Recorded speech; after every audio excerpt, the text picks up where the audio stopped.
नमस्कार, आप देख रहे दी एंगल। मैं हूं आपके साथ एकता राठौर। चलिए नजर डालते हैं इस वक्त की सुर्खियों पर।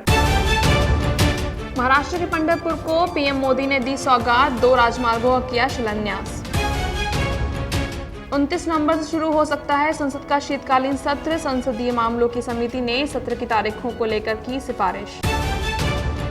राजस्थान विधानसभा में उपनेता प्रतिपक्ष राजेंद्र राठौड़ ने की प्रेस वार्ता, पेट्रोल डीजल की कीमतों समेत कई मुद्दों को लेकर राज्य सरकार पर साधा निशाना।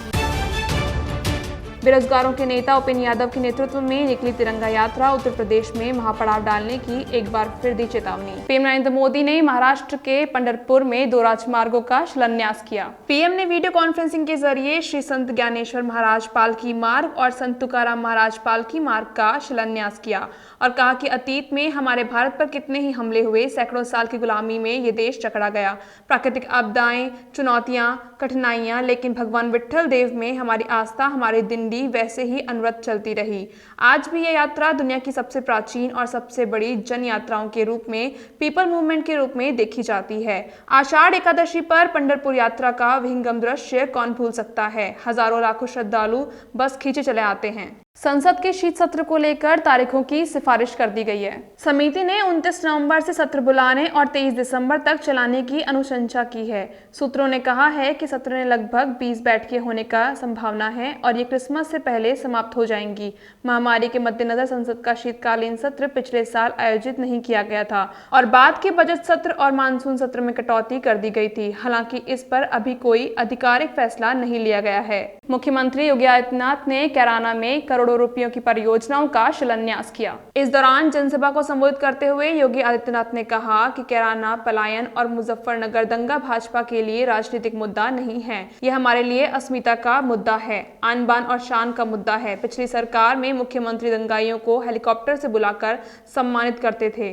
भाजपा सरकार ने दंगाइयों को परलोक भेजने का काम किया है। हमारी सरकार ने सभी को सुरक्षा की गारंटी दी है, इसलिए यहाँ पीएससी बटालियन की स्थापना की जा रही है। बिहार में शराबबंदी के बावजूद शराब पीने से हुई 40 मौतों ने नीतीश सरकार को हिलाकर रख दिया। मौतों के आंकड़ों को देखते हुए खुद सीएम नीतीश कुमार एक्शन में आ गए हैं। इसके बाद उन्होंने 16 नवंबर को बिहार में शराबबंदी पर उच्च स्तरीय बैठक बुला ली है। बिहार में पहले से ही शराब की बिक्री और उत्पादन पर प्रतिबंध है। ऐसे में माना जा रहा है कि सीएम नीतीश कुमार शराब माफियाओं पर बड़ी कार्रवाई का ऐलान कर सकते हैं। असदुद्दीन ओवैसी ने संसद में चीन से सटी सीमाओं पर बहस करने की मांग की है। उन्होंने मांग की कि शीतकालीन सत्र के दौरान भारत चीन सीमा विवाद पर संसद में बहस रखी जाए। इसके साथ ही सांसदों के सर्वदलीय प्रतिनिधिमंडल को सभी विवादित सीमावर्ती इलाकों का दौरा कराया जाए। इससे भारत की संप्रभुता मजबूत होगी और अन्य देशों को भी संदेश जाएगा। ओवैसी ने आरएसएस प्रमुख मोहन भागवत पर भी हमला बोला। राजस्थान विधानसभा में उपनेता प्रतिपक्ष राजेंद्र राठौड़ ने भाजपा मुख्यालय में प्रेस वार्ता की। पेट्रोल डीजल की कीमतों को लेकर राठौड़ ने कहा कि देश में सबसे ज्यादा वैट राजस्थान में है। वहीं उन्होंने राज्य सरकार पर डेंगू में अव्यवस्था के आरोप लगाते हुए कहा कि कोरोना से ज्यादा प्रदेश में डेंगू से मौतें हो रही हैं, फिर भी राज्य सरकार कोई एक्शन नहीं ले रही है। इसी के साथ उन्होंने कहा कि कल दिल्ली में हुई राष्ट्रीय कार्य समिति की बैठक के बाद देश भर में 8 लाख बूथ कमेटियों को गठन कर दिया गया है। 6 अप्रैल तक पूरे देश में पन्ना प्रमुख बना दिए जाएंगे। वहीं 6 दिसंबर से राजस्थान के प्रत्येक जिले में जिला कार्यकारिणी की बैठक होगी। कोटा रामगंज मंडी से भाजपा विधायक मदन दिलावर ने राज्य सरकार पर निशाना साधा। उन्होंने कहा कि कांग्रेसी पिछले कुछ दिनों से हल्ला कर रहे थे कि भारत सरकार पेट्रोल डीजल की कीमतें कम करे। अब भारत सरकार ने तो दाम कम कर दिए हैं, तो अब राज्य सरकार की बारी है कि वो वैट कम कर प्रदेशवासियों को राहत दे। इसी के साथ दिलावर ने कई मुद्दों को लेकर राज्य की गहलोत सरकार पर निशाना साधा। ये गलत निर्णय है, किसानों के बारे में सोचते नहीं, आम उपभोक्ताओं के बारे में सोचते नहीं। हमसे यानी डीजल पर 22 रुपया लीटर टैक्स राजस्थान सरकार ले रही है। इसके अतिरिक्त ये तो वेट है, इसके अतिरिक्त 2.25 रुपये रोड टैक्स के नाम ले रही है, यानी 24 रुपया लीटर आम उपभोक्ताओं से, किसानों से डीजल पर वसूल रही है और 31 रुपये लीटर पेट्रोल पर आम उपभोक्ताओं से वसूल रही है। बहुत हल्ला कर रहे थे ये लोग तो कि पेट्रोल डीजल के दाम भारत सरकार कम करे, भारत सरकार कम करे। अब कर दिया ना, अब तो आपकी बारी है ना, अब क्यों चुपचाप बैठे हो? जल्दी करो ये 31 रुपया पेट्रोल पर और 24 रुपया डीजल पर प्रति लीटर जो आपने बढ़ाया हुआ है, इसको कम से कम 15 रुपये लीटर कम करो। क्यों नहीं कम कर रहे हो? क्या हो गया आपको? ये तो जनता का पैसा है ना।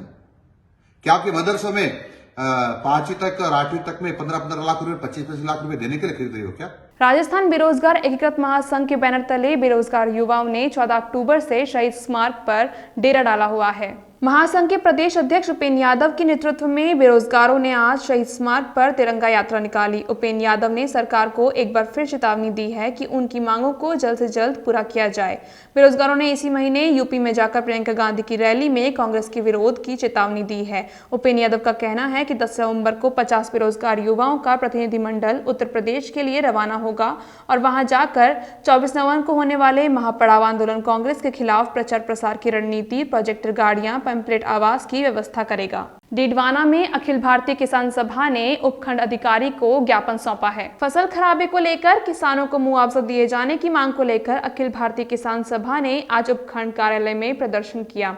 इस दौरान किसान नेताओं ने जमकर नारेबाजी की। इसके बाद उपखंड अधिकारी को एक ज्ञापन सौंपा गया। किसान नेता भागीरथ यादव ने बताया कि जिले भर में फसल खराबे की सही क्रॉप कटिंग करने व गिरदावरी कर किसानों को सही क्लेम दिए जाने की मांग की गई है।